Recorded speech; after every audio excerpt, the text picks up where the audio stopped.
नहीं फार्मेसी की एक क्वांटिटी उन्हें मुकर्रर की है। अगर कोई बंदा भी फार्मेसी के उपर 100 ग्राम तो वध रखेगा तो FIR होगी जी कैटेगरी ए लगेगी। जोड़ा 1000 ग्राम तो उत्ते रखेगा और कैटेगरी C लगेगी। 9C की सजा सवाए मौत है। इस वास्ते तुसी कोशिश करो कि जिन्नियां भी तुहाडे कोल मेडिसिन ने इन्हां उठा लो। आर्मी दे एजेंसियां दे साहब एजेंसियां दे साहब स्टीरॉयड मेडिसिन जेडी इन्हां दा बहुत साथी है कि जिन्ने भी एंटी नार्कोटिक टीमां ने बताते खुद इन्हां नूं चेक करदियां ने फौरन FIR दे दिंदियां ने। ओदी जिंदा मिसाल है कि 3 दिन पहले कामों की ते उस तो बाद मोड़ इमनाबाद 6 FIR हुई सब कुछ बंद।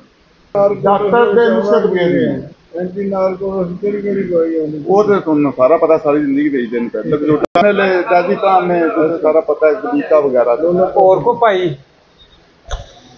कि अल्हम्दुलिल्लाह असी उन्होंने कहा जी कोई किसी मेडिकल स्टोर के शीशे के उत्ते फक्की की मशहूरी ना हो, कोई किसी किस्म की देसी दवाई ना लगी हो, नीट एंड क्लीन हो, जो बंदा शोकज बाहर करेगा उन्होंने पैरा फोर्स पकड़ेगी। ये इस तो अलावा है। बाकी तुसी मुतमन होकर काम करो, हलाल तरीके ना करो, इंशाअल्लाह यूनियन तो अगे भी साथ देंदी है, होने भी देगी। अगर किसी दोस्त नाल कोई ये मुसीबत बन जाती है SOPs के अंदर तो इंशाअल्लाह असीं तावन करांगे। लेकिन मेरी फिर आखिरी इल्तमास है सारे दोस्तों को कि पहले वाले हालात नहीं रहे, फौरन जो कुछ तुहाडे कोल आए सफाइयां करो। उस तो बाद बास्केट उन्होंने कहा कि तुसीं अच्छियां बास्केट रखो जिन्हें उत्ते ढक्कन वाली आउंदियां ने, कोई किसी किस्म की सिरिंज इंजैक्शन वगैरह नहीं होना चाहिए। इस तो अलावा सफाई का साफ सुथरा है। सब तो पहला जो उन्होंने क्वेश्चन वो कहते क्वालीफाइड मौजूद होना चाहिए। उन्होंने वास्ते अगे भी DCO साहब अगर रिक्वेस्ट की नज़ीर भी इंशाअल्लाह करांगे।